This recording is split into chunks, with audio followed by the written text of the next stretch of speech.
We are at 9th standard government high school, Kanavere, Chanagi Taluk, Government District, Karnataka State, India. Now, we would like to present a summary of the poem Mukugupta. written by Rabindranath Tagore. Before that, I would like to memorize our headmaster Mr. Devendrappa, STMC President Mr. Yuvraj, Vice President Mrs. Nagama and the members, School Godfathers Mr. Devendra Rao, Mr. Manjunath Rao, Mr. Ganesh Nayak, Mr. Ramesh Ramalode, and Mr. Manjappa, and we'd like to thank our teachers, Mr. Venkatesh, Mr. Umar Pasha, Mr. Srinath, Ms. Shobhavati, Ms. Vijayalakshmi, Ms. Bhagyasri and Ms. Aishwarya, FT Mr. Kumar Unat, school caretaker Mrs. Sheila, food makers Mrs. Jansen, Mrs. Ratnam, and our English promoter Mr. Prakash Kodalu for the individual and collective support.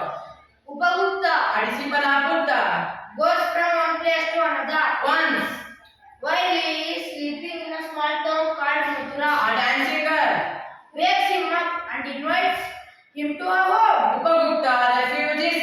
but tells her, I will visit you when the time is right. a year later, Upagupta finds the dancing girl lying on the ground, outside the town. having sores all over the body. She is driven away from the town He gives her water and applies